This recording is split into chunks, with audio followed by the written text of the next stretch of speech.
Hello everyone, आप सभी का विनोबा भावे यूनिवर्सिटी के सेमेस्टर 1 सेशन 25 से 29 सेशन के स्टूडेंट का स्वागत है। आज की इस वीडियो में मैं आप सभी बच्चों को आपका पेपर में मेजर पेपर 1 हिस्ट्री के जो भी क्वेश्चन पूछे जाएंगे 15 मार्क्स का, वो मैं आपको बताने वाला हूँ इस वीडियो के थ्रू।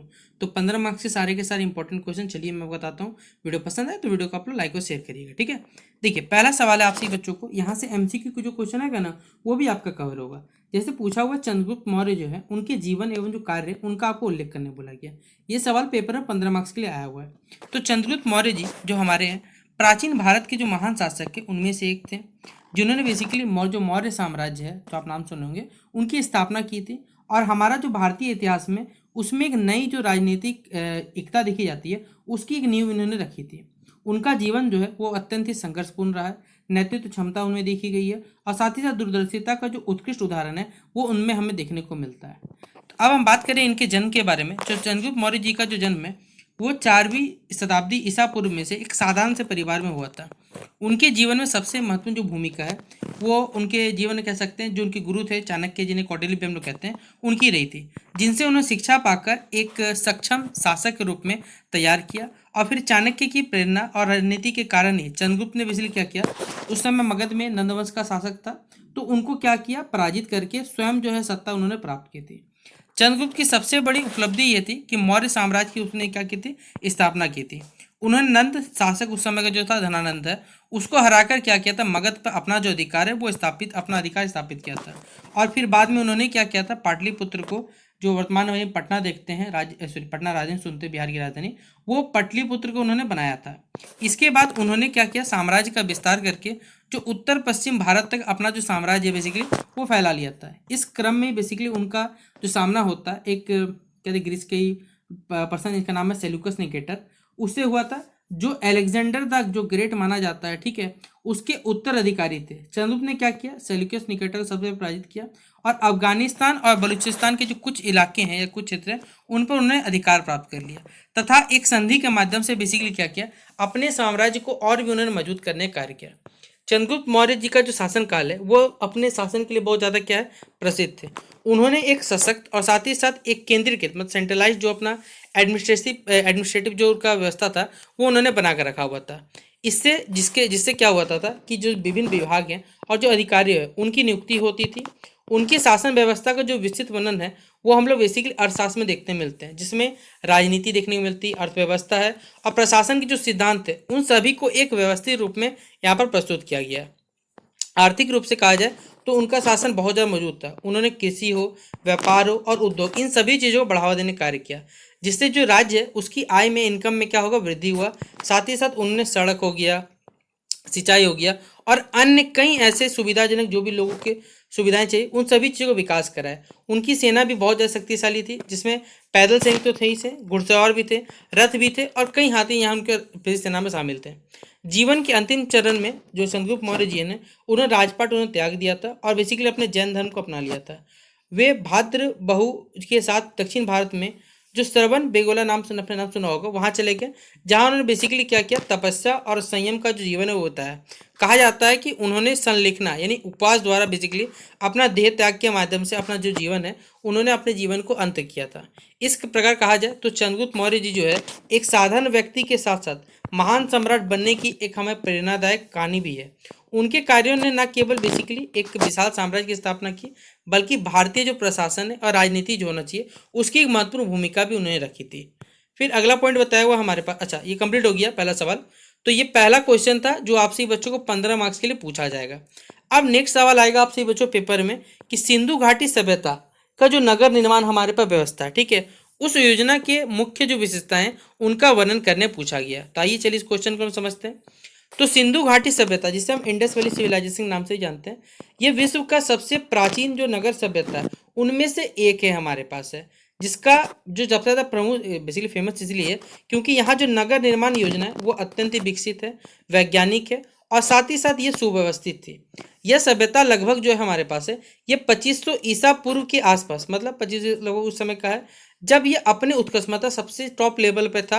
और इसके जो प्रमुख नगर जो बहुत फेमस, जिसमें मोहनजोदड़ो है, हड़प्पा है, धोलावीरा है आदि, ये सभी के सही जो शहर है बेसिकली वो अपनी संरचना के लिए बहुत ज़्यादा क्या थे, प्रसिद्ध थे। इस सभ्यता की जो नगर योजना की सबसे प्रमुख जो विशेषता देखने मिलती है वह यहाँ का जो घर बनने का स्टाइल है वो ग्रिड प्रणाली ग्रिड बेसिस पर बनाया गया था। नगर की जो सड़क था उसको इस प्रकार बनाया गया था कि वे दोनों एक दूसरे को 90 डिग्री पे क्या करते हैं, बेसिकली कट करते हैं हमारे पास है, जिससे जो पूरा नगर जो बेसिकली वो आयताकार मतलब रेक्टेंगुलर जो पीसेस है उनमें ये विभाजित हो गया था। मुख्य जो मेन जो रोड होता था वो बहुत ज़्यादा चौड़ा होता था और उसमें छोटी छोटी गलियां भी जुड़ी होती थी, जिससे आवागमन में क्या होता आवागमन में सुविधा भी होता था। यह दर्शाता था कि नगर निर्माण जो था वो पहले से नियोजित था, ना कि उसे स्वतः विकसित किया गया था। ये हमारा बताने काम करता है।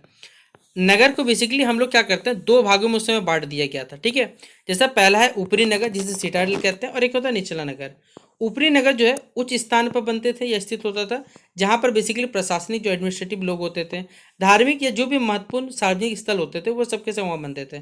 जैसे आपने नाम सुना होगा ग्रेट बाथ यानी सबसे बड़ा जो विशाल सराहना घर है वो वहीं पर था। निचले नगर में बेसिकली जो आम जनता जो रहती थी वो निवास वहाँ करती थी। यह विभाजन जो बेसिकली हमारे पास है वो एक सामाजिक संगठन और जो प्रशासन नियंत्रण है उनकी ओर संकेत करने का यहाँ कार्य करता है। सिंधु घाटी की एक अत्यंत ही कहा जाए उल्लेखनीय विशेषता है वहाँ का जो जल निकासी मतलब जो ड्रेनेज सिस्टम है, ठीक है, वो था। लगभग हर घर में बेसिकली क्या था, सोचिए उस समय बाथरूम्स थे और साथ ही साथ वहाँ कुएं होते थे, जिससे जो निकलने वाला गंदा पानी है वो पक्की नालियों के माध्यम से क्या होता था, जो मुख्य नाली बेसिकली उनमें चला जाता था। और ये नाली जो नालियाँ थी बेसिकली काफ़ी ढकी हुई होती थी और समय समय बेसिकली आज जो नहीं होता वो उस समय होता। सोचिए जब नली ढकी रहती थी समय समय पर साफ किया जाता था, ये सभी होता था। यह स्वच्छता और साथ ही साथ सार्वजनिक जो स्वास्थ्य है उसके प्रति लोगों की जो सजगता है वो भी दर्शाने कार्य करता था। घर बनाने की जो शैली थी वो भी बहुत ज़्यादा डेवलप थी। अधिकतर मकान जो हम लोग उस समय देखते हैं वो पक्की ईंटों से बनी होती थी, जिसका आकार अनुपात जो है एक बेसिक स्टैंडर्ड शेप का होता था। घर में आंगन थे, कमरे थे, रसोई थे, स्नानागार होते थे। और अधिकांश जो मकान है बेसिकली उसके दरवाजे के सामने मुख्य सड़क जो मेन रोड के अलावा जो बेसिकली गली की सड़क होती है वो खुलती थी, जिससे लोगों का प्राइवेसी बना रहता था। और कई घर तो दो मंजिला मतलब बेसिकली दो बिल्डिंग्स बेसिकली दो फ्लोर के घर भी होते थे, जो उनकी वास्तुकला की प्रगति को दर्शाता था। इसके अतिरिक्त नगरों में बेसिकली अनाज भंडारण के लिए जो हम लोग बड़े बड़े ग्रेनरीज देखते हैं या गोदाम देखते हैं वो बनाए गए थे, जो कृषि उत्पादन और उसका प्रबंधन यानी उसका जो मैनेजमेंट है इन सभी चीज़ों की दक्षता को दर्शाया जाता है। जल प्रबंधन के लिए कुएं और जो जलाशय है बेसिकली उसकी व्यवस्था उत्कृष्ट देखने मिलती है। विशेष रूप से जो धोलावीरा बेसिकली हमारे पास है उसमें जो रेन वाटर जो कंजर्वेशन किया जाता था उसकी जटिल प्रणाली देखने को हमें मिलती है। अंततः कह सकते हैं कि सिंधु घाटी जो सभ्यता है यह नगर निर्माण परियोजना, चलिए ये तो ठीक है, उस समय के लोग न केवल विकसित तकनीकी दृष्टि से उन्नत थे बल्कि स्वच्छता के मामले हो, चाहे संगठन हो, चाहे सामाजिक जो व्यवस्था हो, उनके प्रति भी बहुत ज़्यादा जागरूक थे। उनकी यही योजना क्या करती है, उनको जो आधुनिक हमारे पास शहरी जीवन नियोजन है उसके लिए हमारे पास प्रेरणा स्रोत मानने का कार्य करती है। तो ये था हमारा दूसरा सवाल जो आपसे बच्चों को पेपर में 15 मार्क्स के लिए पूछा जाएगा। अगला क्वेश्चन है हमारे पास है कि जो मौर्यों के अधीन यानी मौर्य साम्राज्य के अधीन शिक्षा एवं साहित्य का जो विकास है उस पर आपको एक संक्षिप्त टिप्पणी करने बोला गया है कि मौर्य साम्राज्य में बेसिकली जो शिक्षा और जो साहित्य है, ठीक है, यानी एजुकेशन और जो लिटरेचर सेक्शन है बेसिकली हमारे पास है उसके डेवलपमेंट पे आपको एक टिप्पणी करने बोला गया। तो चलिए यही बताते हैं। मौर्य काल जिसे विशेषकर हम लोग चंद्रगुप्त मौर्य और सम्राट अशोक के शासनकाल से रिलेट कर पाते हैं, ठीक है, जिसमें शिक्षा और जो साहित्य है इसके क्षेत्र में हमारे पास जो प्रगति दिखी जाती है, जो डेवलपमेंट दिखाया जाता है वो उल्लेखनीय है।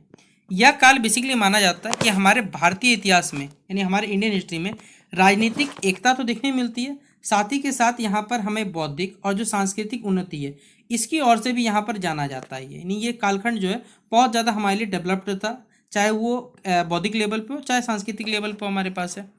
इसके साथ साथ शिक्षा का जो प्रमुख केंद्र था वो बेसिक गुरुकुल प्रणाली था, जहाँ पर विद्यार्थी बेसिकली क्या करते थे, आचार्य मतलब जो टीचर्स हैं उनके सानिध्य में रहते थे और ज्ञान प्राप्त करते थे।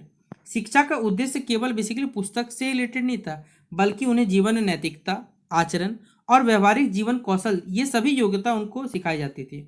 प्रमुख शिक्षा केंद्र में आपने नाम सुना होगा तक्षशिला विशेष रूप से प्रसिद्ध था, जहाँ पर बेसिकली भारत के जो विद्यार्थी आते थे साथ साथ विदेशों से भी यहाँ विद्यार्थी ग्रहण शिक्षा ग्रहण करने आते थे।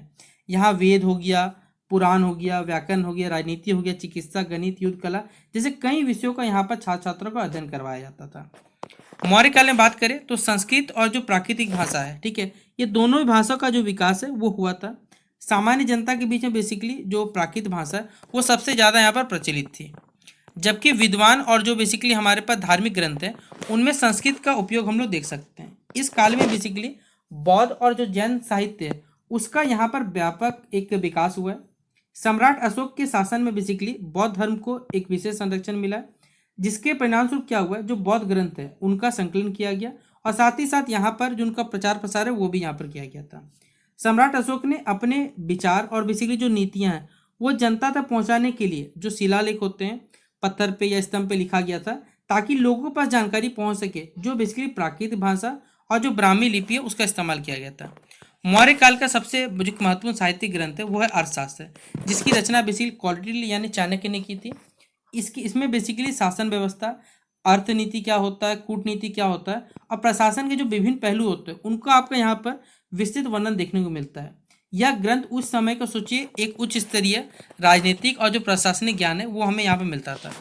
इसके अतिरिक्त इस काल में कहा जाए तो मौखिक परंपरा के माध्यम से ज्ञान का यहाँ प्रसार होता था। वेद है, उपनिषद है और अन्य कई धार्मिक ग्रंथों का अध्ययन यहाँ पर होता था, संरक्षण भी होता था और इसी परंपरा के अंतर्गत किया जाता था।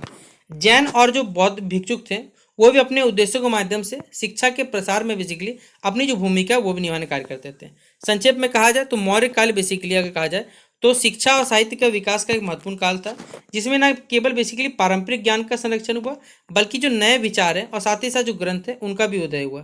यह काल बेसिकली भारतीय जो हमारी बौद्धिक परंपरा है उसकी समृद्धि का आधार बनाता जाता किएगा। ठीक है, तो ये था तीसरा क्वेश्चन हमारा। अगला क्वेश्चन है सम्राट अशोक का जो धर्म है वो क्या था, और साथ ही साथ पूछा हुआ है कि इसके प्रचार प्रसार के लिए सम्राट अशोक ने बेसिकली कौन कौन से उपाय किए थे ये भी बताना है। तो आइए इस क्वेश्चन चलिए समझते हैं। तो सम्राट अशोक जी का जो धर्म है ये कोई संकीर्ण कहा जाए ये धार्मिक मत नहीं है हमारे पास, बल्कि ये व्यापक, नैतिक और एक सामाजिक जो आचार संहिता है वो थी, जिसका उद्देश्य ये था कि लोगों के जीवन बेसिकली नैतिकता, सहिष्णुता और जो सद्भाव की भावना है वो यहाँ लोगों के मन में स्थापित किए सके। आपको मालूम होगा कि जो सम्राट अशोक थे बेसिकली जो कलिंग युद्ध हुआ था उसके बाद उनके जीवन बहुत बड़ा परिवर्तन आया था। उन्होंने बेसिकली क्या किया था, हिंसा का मार्ग जो है वो छोड़ दिया था और अपने बेसिकली जो मानव मूल्य होते हैं उन पर आधारित जो शासन है उसको अपनाया था। इसी के परिणाम स्वरूप क्या हुआ था, बेसिकली धर्म की जो अवधारणा है, जो कंसेप्ट है वो लोगों के सामने आया था। अशोक के धर्म का जो मूल अधिकार था वो था अहिंसा, दया, करुणा, सत्य, शील और सभी धर्मों के प्रति जो सहिष्णुता था। वो प्रजा को यह सिखाना चाहते थे कि वो अपने माता पिता, चाहे गुरुजन हो, बुजुर्ग हो, इन सभी के सम्मान करें और सभी जीवों के प्रति जो है वो दया रखें, सत्य एवं नैतिकता का पालन करें। धर्म का एक महत्वपूर्ण पक्ष ये भी था कि विभिन्न धर्म और जो संप्रदाय हैं उनके बीच में जो एक आपसी संबंध वो भी स्थापित किया सके और सद्भाव लोगों के बीच बना रहे। सम्राट अशोक ने बेसिकली पशु बलि और जो अनावश्यक हिंसा है उस पर विरोध उसका किया तथा समाज में जो नैतिक जीवन है उसको भी यहाँ बढ़ावा देने का उन्होंने कार्य किया। धर्म के प्रचार प्रसार के लिए उन्हें के जो बेसिकली जो प्रभावी जो उपाय है वो अपनाए। जैसे सबसे प्रमुख माध्यम है जैसे शिलालेख, जिसे हम लोग रॉक कहते हैं। ठीक है, उस रॉक में क्या क्या लिखवाया, फिर स्तंभ यानी पिलर एडिट करवाएं, जिसके माध्यम से अपने विचार को सीधे जनता तक क्या कर सके, लोगों से पहुंचा सके। यह लेख बेसिकली क्या थे, प्राकृतिक भाषा और जो ब्राह्मी लिपि है उसमें लिखे गए थे, ताकि जो सामान्य लोग हैं वो भी इन सब चीज़ों को पढ़ सके। इन अभिलेखों में जो नैतिक उपदेश होते हैं, साथ ही साथ जो प्रशासनिक निर्देश है और जो धर्म के सिद्धांत है वो भी सभी चीज़ों को इन रूप से अच्छा से यहाँ पर लिखा गया था। इसके अतिरिक्त कहा जाए तो सम्राट अशोक ने धम्म महापात्र नामक जो विशेष अधिकारियों की नियुक्ति की थी, जिनका कार्य यही था कि जनता के बीच में जो है जो धर्म है हमारे पास है उनका प्रचार प्रसार करना और उनके जो नैतिक कल्याण है उन सभी का यहाँ पर ध्यान रखना। ये अधिकारी समाज के विभिन्न वर्ग से जुड़े होते थे, चाहे वो स्त्री हो, पुरुष हो, वृद्ध हो, गरीब हो आदि सभी के लिए भलाई के लिए इनका कार्य करते थे। अशोक ने बौद्ध धर्म के प्रचार प्रसार के लिए देश विदेश में धर्म प्रचारक को भेजा। जैसे उन्होंने अपने पुत्र महेंद्र और जो पुत्री उनकी है संघमित्रा, उनको क्या किया, श्रीलंका भेजा, जहां उन्होंने बौद्ध धर्म का सफलतापूर्वक प्रचार प्रसार किया। इसके अलावा कई अन्य क्षेत्रों में भी संदेशवाहक भेजे गए, जिससे धर्म का जो प्रभाव है वो दूर दूर तक यहाँ पर फैलाया गया। सार्वजनिक कल्याण के कार्य भी यहाँ पर धर्म के प्रसार का एक महत्वपूर्ण साधन थे। सम्राट अशोक ने सड़क के वृक्ष लगवाए, कुएं बनवाए, धर्मशाला, अस्पताल बनाए, जिससे मनुष्य और पशुओं दोनों के लिए चिकित्सा व्यवस्था की, जिससे उनके धर्म का जो व्यवहारिक स्वरूप है वो सामने है। अंततः हम कह सकते हैं कि अशोक का धर्म जो है केवल एक नैतिक जीवन पद्धति थी, जिनका उद्देश्य यही था कि समाज में शांति, सहिष्णुता और जो मानवीय मूल्यों की स्थापना करना था। और अपने प्रभावी उपायों के कारण सम्राट अशोक ने इसे क्या किया, जो जन जन पहुँचाने में वो इस चीज़ को सफल रह याद रखिएगा।